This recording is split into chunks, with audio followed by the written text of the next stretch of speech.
Kaum muslimin dan muslimat, Bapak Ibu rahimahullah, sebagaimana biasa di materi anak kita untuk mengkaji tentang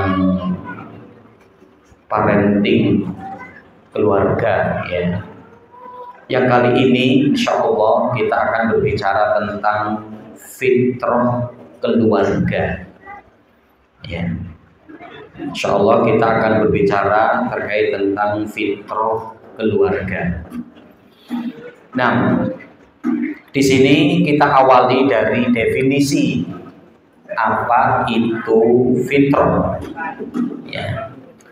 Jadi fitrah secara bahasa artinya asal penciptaan, asal penciptaan, keadaan asli atau sifat dasar yang suci. Nah, itulah fitrah, ya. Asal penciptaan, ya. Keadaan asli, ya. Keadaan asli atau sifat dasar yang suci, ya. Nah, jadi kondisi seseorang yang dimana ketika berkesesuaian dengan fitrah itu adalah ya sesuai dengan kondisi yang sebenarnya, ya. Jadi sifat dasar, keadaan asli, ya, keadaan yang suci, ya. Nah, ini secara bahasa, ya, kaitan dengan fitrah. Adapun secara konteks syar'i, fitrah adalah kecenderungan bawaan manusia untuk mengenal dan mengabdi kepada Allah. Ya, fitrah adalah kecenderungan bawaan manusia untuk mengenal dan mengabdi kepada Allah, termasuk dalam menjalani peran di dalam keluarga. Ya, jadi karena kita berbicara tentang masalah keluarga, ya, jadi fitrah itu adalah kecenderungan bawaan manusia untuk mengenal dan mengabdi kepada Allah.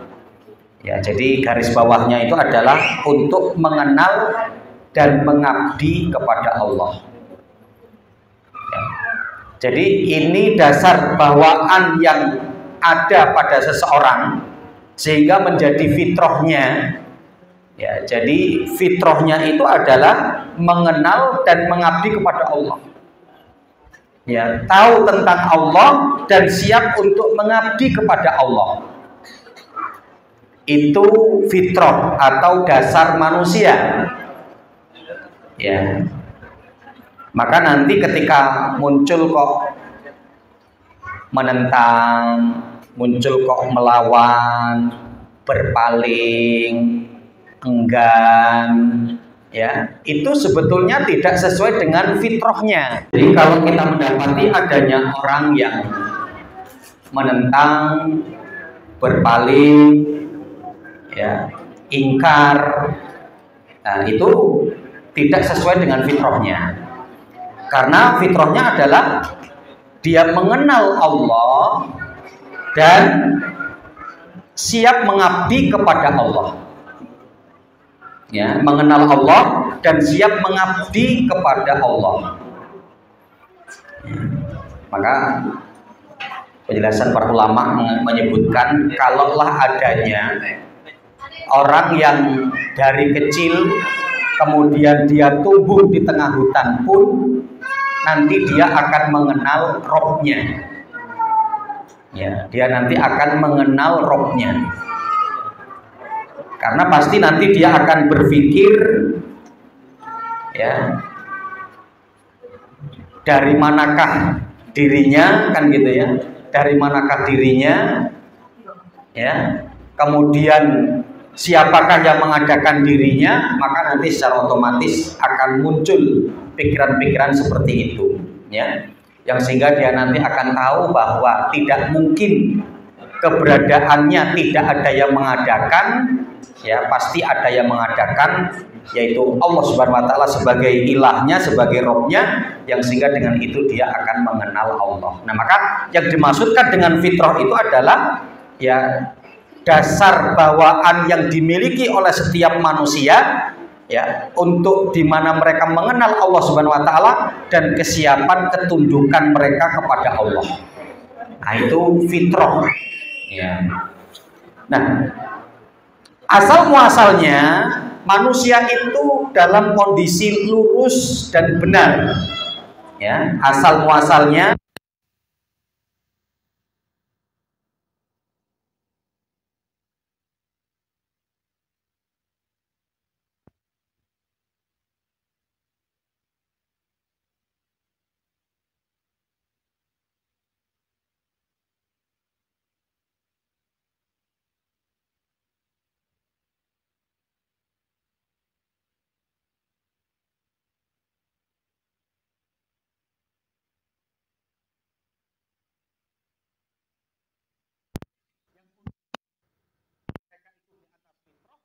itu adalah menyebutkan tentang setiap anak yang dilahirkan.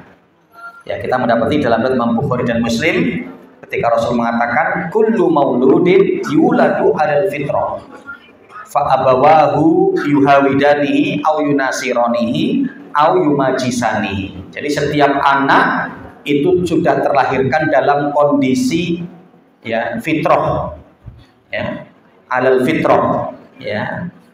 Dan kedua orang tuanya lah nanti akan menjadikan dia Yahudi, Nasrani, atau Majusi. Ya. Nah, jadi pada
Nasrani atau Majusi, lah Islamnya mana? Ya fitrah itu. Artinya kullu mauludin yuladu 'alal fitrah, ay kullu mauludin yuladu 'alal Islam. Ya. Nah, jadi pada dasarnya kita ini adalah ya dalam kondisi fitrah, dalam kondisi Islam, ya, yang siap untuk mengenal Allah dan untuk tunduk kepada aturan Allah. Ya, ya berarti dari semua kita yang nanti pada proses perkembangannya yang akhirnya kemudian berumah tangga, berkeluarga, kan gitu ya. Yang kemudian nanti memiliki anak, ya. Yang tadi Ana sampaikan bahwa semua kita bermula dari anak terlebih dahulu. Yang berarti kita semua sama dalam kondisi fitrah. Jika yang dimasukkan ke anak kebaikan, maka sesuai fitrah, dan jika keburukan itu pun akan menjadi memori keburukan.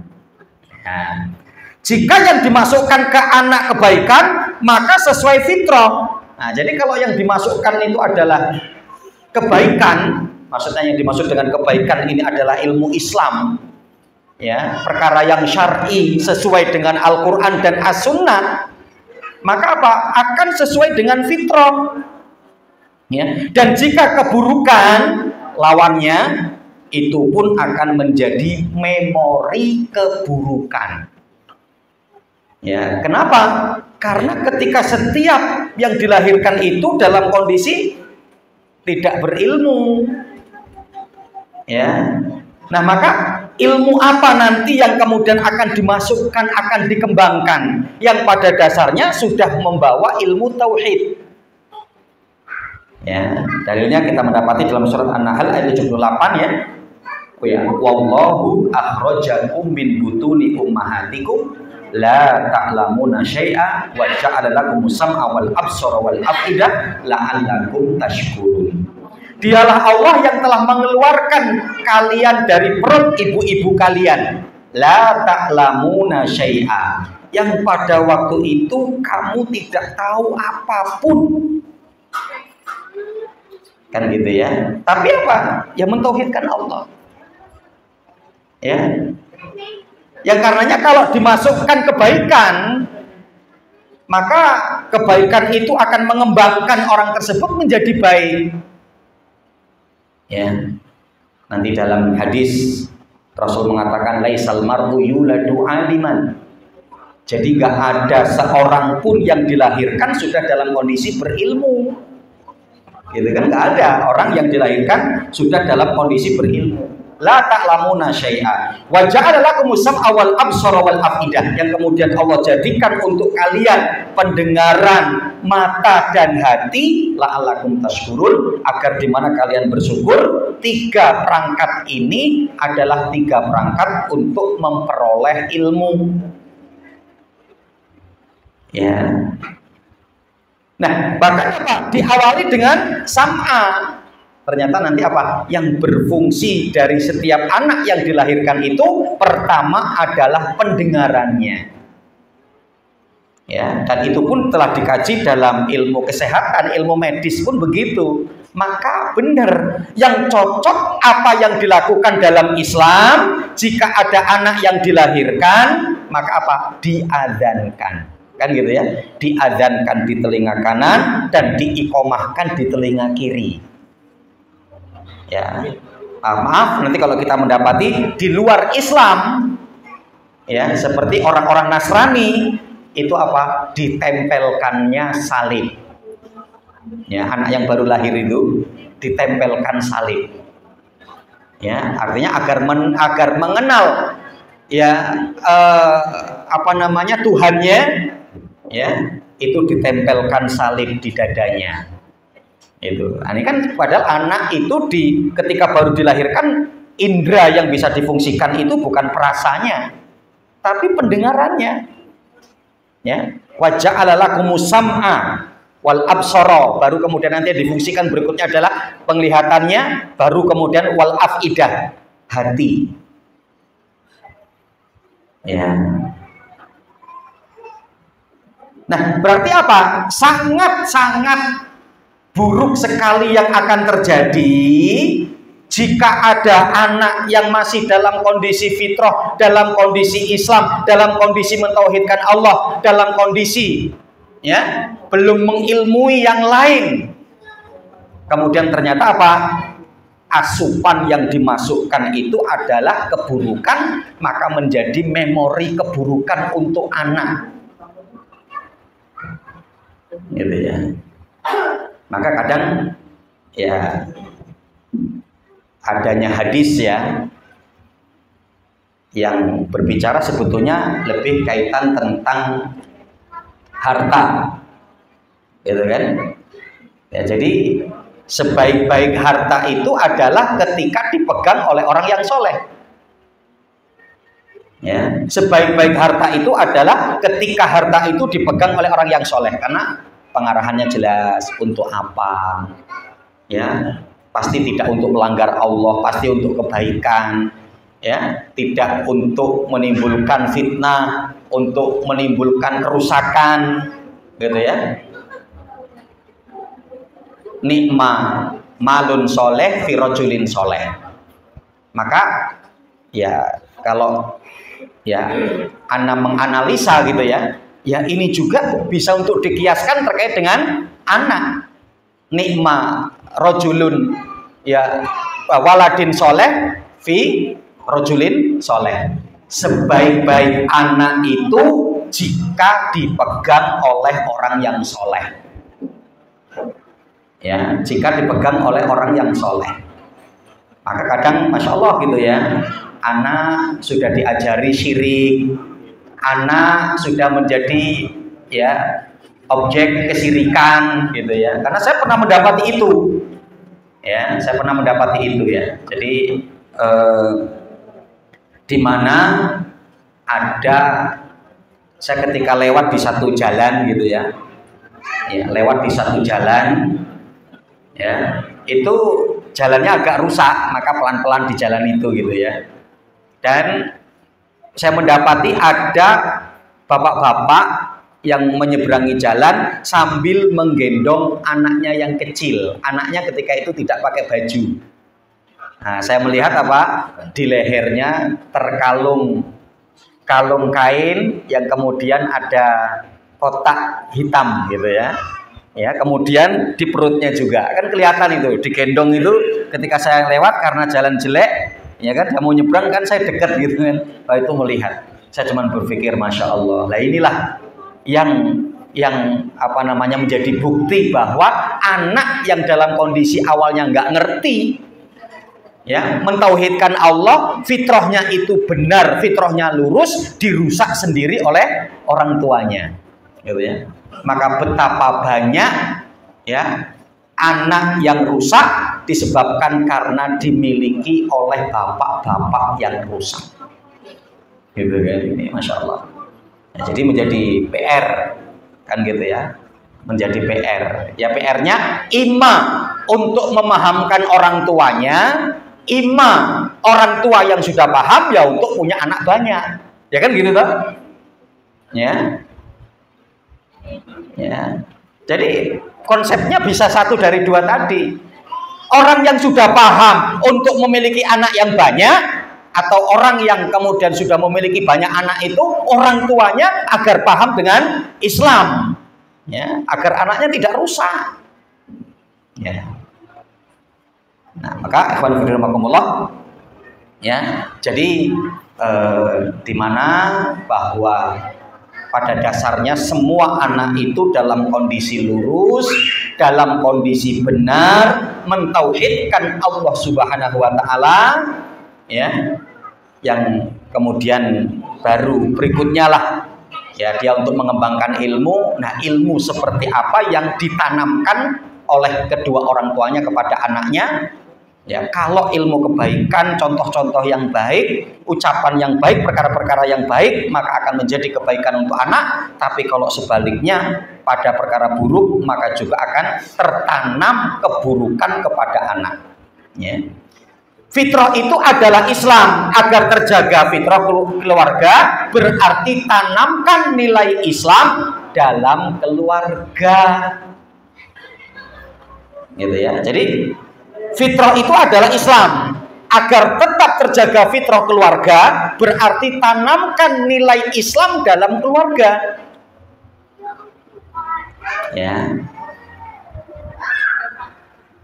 Nah, jadi artinya yang berarti ya tentunya keluarga harus tahu juga terkait tentang kebenaran, tahu ya terkait tentang ilmu, tahu bagaimana prakteknya, tahu bagaimana untuk menjalankan dalam kehidupan keseharian, agar di mana apa ya nanti yang tertanam dalam keluarga juga adalah perkara-perkara yang benar, perkara-perkara yang syar'i. Ya. Jadi nanti dari berbagai hal ya, dari ucapan kita, perbuatan kita, tindak tanduk kita, obrolan kita, suami istri ya dalam keluarga. Nah, itu nanti yang akan membekas kepada anak kita.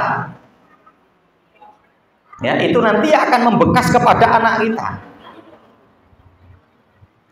Ya. Jadi ya sampai pada ucapan-ucapan ya. Maka terutama balita kan gitu ya, itu dia akan ngomong sesuai dengan apa yang didengar.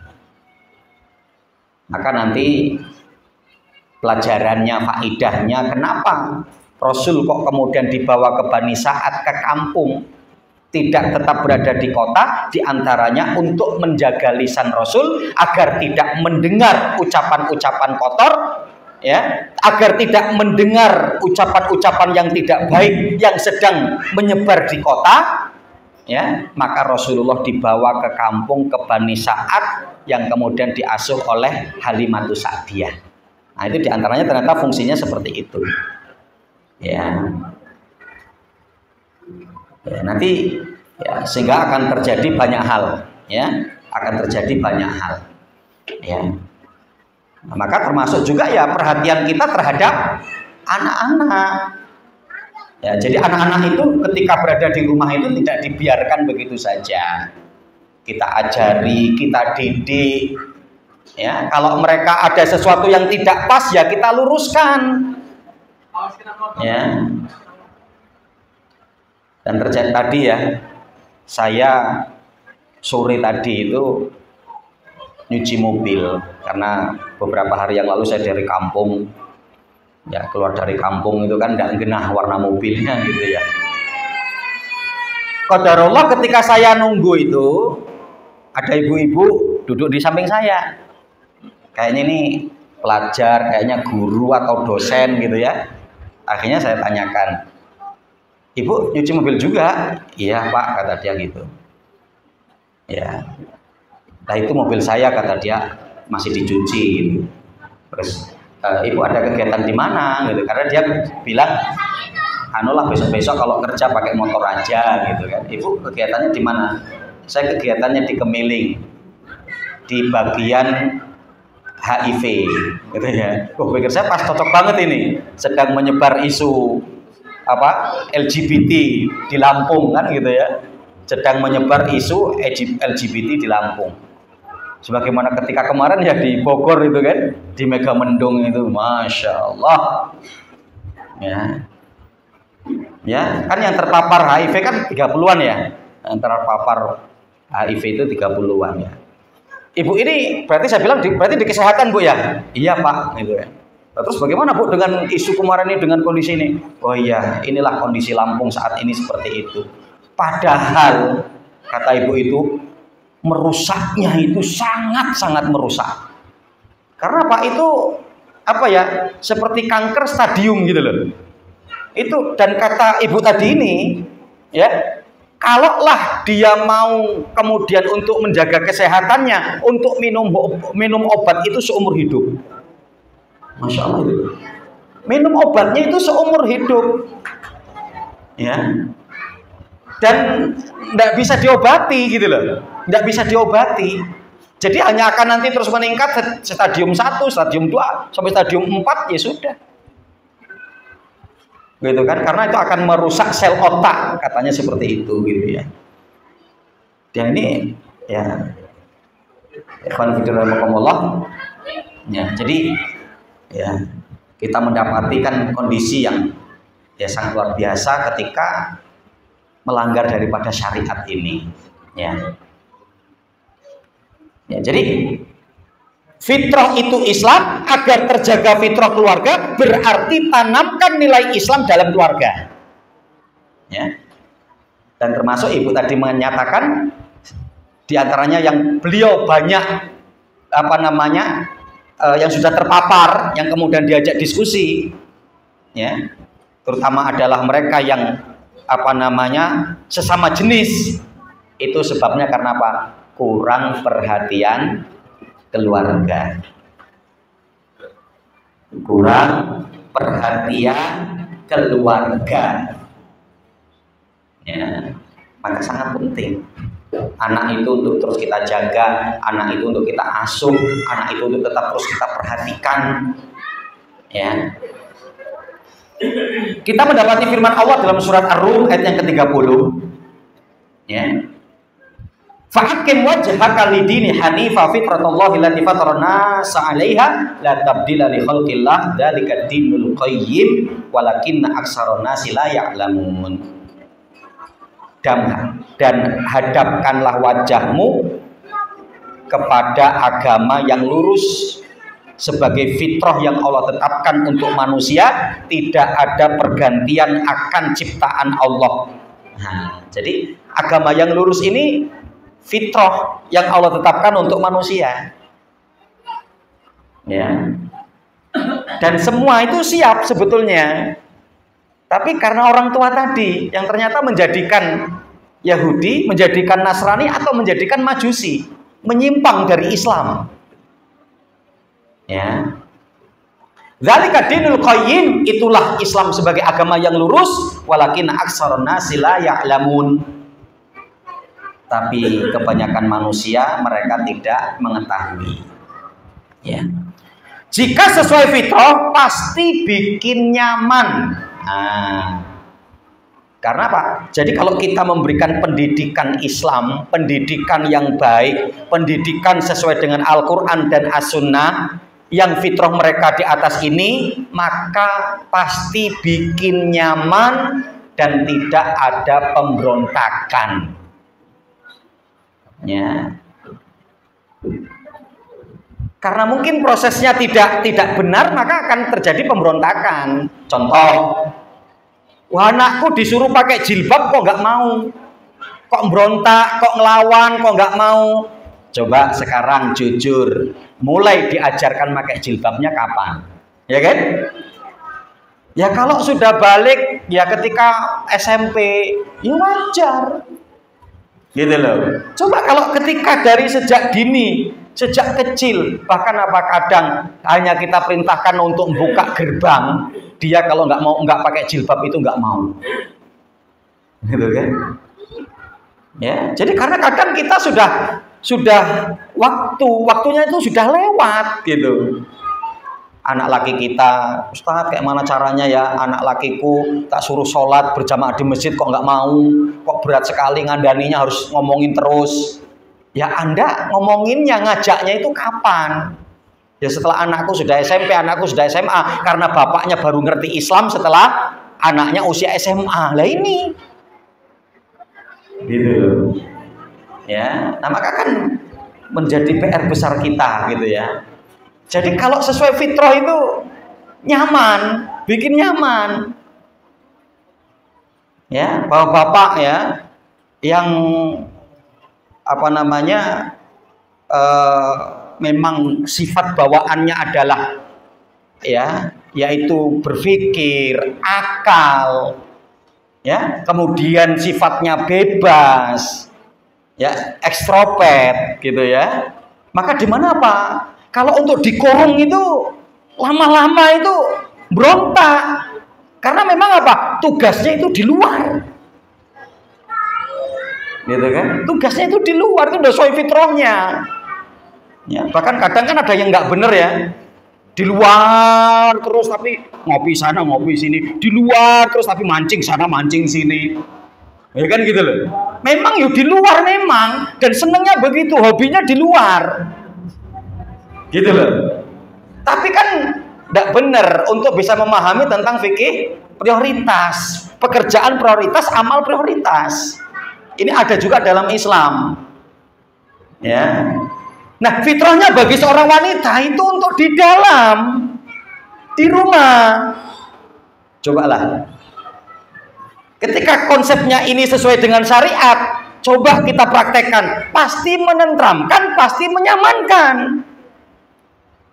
Ya, cobalah para ibu-ibu yang semangat untuk keluar, untuk kesana kemari, berjualan, aktif di luar, itu sebetulnya secara nalurinya nggak nyaman dia.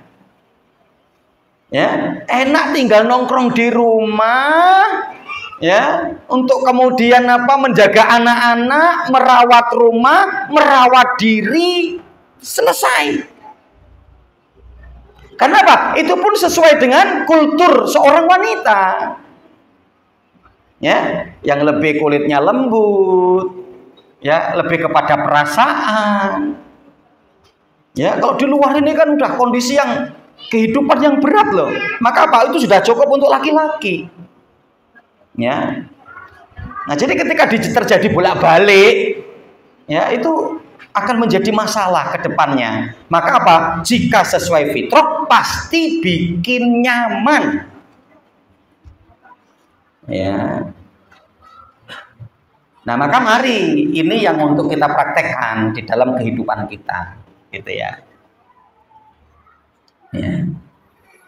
Makanya kadang sering ya saya mengulang itu, pendampingan para ikhwan itu kadang perlu sampai pada praktek kehidupan real dan untuk kita silaturahmi. Karena kadang kita masih mendapati, ya, kadang kita masih mendapati yang sebetulnya ngajinya sudah lama, materi sudah banyak didapatkan. Ya bahkan kadang mungkin kalau mengkaji satu materi apa, Ustadz kami sudah dapat materi itu terus. Ustadz itu udah materi yang lama sudah saya dapatkan. Tapi apakah kita sudah pada taraf praktek ini? Betapa kadang saya masih mendapati rumah ikhwan adanya gambar yang masih nempel masih banyak. Makhluk bernyawa, foto pernikahan, foto anaknya wisuda. Coba itu ya. Ya. Aduh Ustaz, kami kalau nyopot ini nanti kami harus ribut dengan istri. Loh, yang menjadi pemimpin di rumah itu istri apa Anda? Kalau ketika ternyata istri ini pun salah pendidikannya, ya kan? Laki-laki itu kowam, laki-laki itu pemimpin dalam keluarga, ya kan gitu ya. Jadi sehingga memang banyak nanti pada ranah praktek ini yang perlu untuk kita cek orang-orang yang sudah ngaji, gitu ya. Kadang-kadang saya masih mendapati itu. Jadi coba akan beralasan dari sisi mana? Kena semua. Ustadz, istri saya belum paham. Kenapa Anda gak memahamkan istri? Ustadz, yang berkuasa di rumah ini istri. Loh, kok bukan Anda? Berarti keliru. Gitu ya. Ustadz dan lain sebagainya. Ya, iya Ustadz, ini adalah rumah istri. Kenapa? Kok bisa ini rumah istri? Antum sebagai pemimpin harusnya rumah antum. Kan gitu kan? Bukan rumah istri. Istri itu tinggal di rumah kita, bukan kita tinggal di rumah istri. Ya. Nah, maka kadang banyak ya kita itu akan tertumbur gitu loh. Ya. Nah, maka sangat baik ya ketika mungkin bertahap itu nanti kita ada silaturahmi gitu loh. Kunjungan. Karena kadang masih juga kita mendapati ikhwan yang sudah lama ada anak gadisnya nggak pakai jilbab. Gitu kan, nggak pakai jilbab. Ya, ketika keluar mungkin ke halaman atau nemuin kita atau apalah mungkin gitu kita mendapati. Ya. Jadi insya Allah Mas Muslimin Bapak Ibu rahimakumullah, jika sesuai dengan fitrah, ya pasti akan bikin nyaman, bikin tentram. Kenapa? Karena semua aturan syariat yang ada, yang membuat adalah Allah, yang tahu tentang kita, yang tahu tentang fitrah kita. Gitu ya. Nah maka mari ya, sudah mulai kita konsep. Iya Ustadz, istri saya kurang bisa patuh, istri saya gini. Ya, nah terus kegiatannya apa? Ya Ustadz, saya menjadi pegawai di SMP, istri saya di SD. Ya kan gitu kan? Yang sama-sama sibuk, yang sama-sama capek, yang sama-sama kerja. Kenapa Anda tidak mengkonsep? Dek, biar saya saja yang kerja, saya akan memenuhi segala keperluanmu, ya saya akan mencukupi kebutuhanmu. Insya Allah perempuan menjadi muti, menjadi taat. Kenapa perempuan tidak menjadi taat? Karena adanya kadang peluang-peluang, ya, yang apalagi sampai jika gaji mereka lebih tinggi daripada gaji kita, ya itu nanti agak susah kita, repot untuk ngandani, gitu ya. Bagaimana cara untuk mengarahkan jiwa agar berada di atas fitrah? Nah, coba kita akan melihat penjelasan Imam As-Sa'di. Dan ini yang bisa nanti untuk kita praktekkan dalam keluarga kita. Ya, Imam As-Sa'di ketika menjelaskan ayat ini, surat Ar-Rum ayat 30, Beliau menjelaskan seperti ini. Yang saya lihat penjelasan beliau itu lebih kepada cara kita untuk mempraktekkan, menanamkan fitrah agar kemudian terjaga fitrah ini tetap di atas tauhid, ya fitrah kita tetap di atas kebenaran. Ya, beliau mengatakan begini, ya'muru ta'ala bil ikhlasi lahu fi jami'il ahwali wa iqamati dinihi. Pada ayat ini Allah memerintahkan kepada kita untuk mengikhlaskan fi jami'il ahwal, mengikhlaskan semua keadaan kita kepada Allah.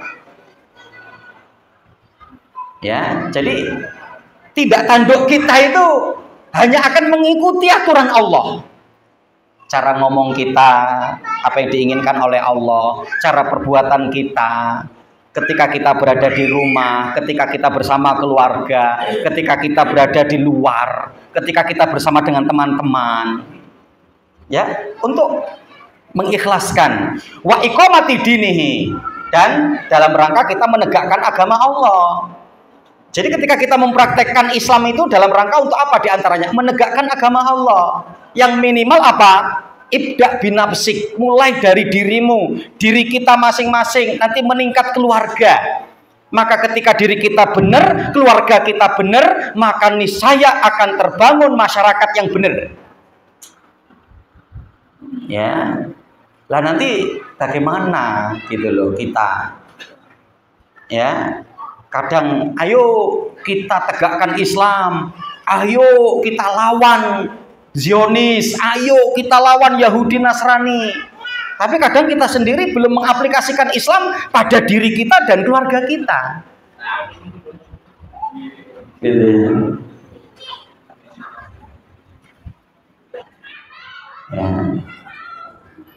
Nah ini, fa'akim wajhaka, yaitu apa? Hadapkan wajahmu. Ansibhu wa wajhu iladin. Yaitu apa? Yang dimaksudkan fa'akim wajhaka, dan hadapkan wajahmu adalah apa? Ansibhu wa wajhu iladin. Yaitu apa? Hadapkan dan kemudian apa? Posisikan dengan secara total, hadapkan wajahmu, wajhu iladin, kepada agama. Alladzi huwal Islam, yaitu apa? Yang dimana agama kita ini adalah agama Islam, yang juga mengandung di dalamnya wal iman, wal ihsan, gitu ya. Jadi bagaimana Pak? Dalam keluarga kita itu kita untuk mempraktekkan 3 hal: Islam, iman, ihsan. Ya, Islam lebih kepada amaliyah, apa yang diperintahkan oleh Allah jalankan, apa yang dilarang untuk ditinggalkan. Kemudian iman, berbicara tentang masalah hati, akidah, ya, keyakinan. Kemudian ihsan itu di mana apa? Kita untuk merasa diawasi oleh Allah, muraqabatullah. Nah ini yang untuk berarti apa? Untuk menjaga fitrah itu tadi, untuk menanamkan agar fitrah ini tetap terjaga. Bi an yatawajjaha biqalbika wa qasdika wa badanika ila iqamati syara'iddin. Ya, yaitu dengan apa? Engkau menghadapkan hatimu, tujuanmu, badanmu ila iqamati syara'iddin, untuk menegakkan syariat agama. Ya, insyaallah ya. Udah habis? Udah ini ya? Hah? Belum, dikit lagi ya. Ya. Adz-dzahira kas-sholati wa zakati wa shaum wal hajj wa nahwiha. Ya.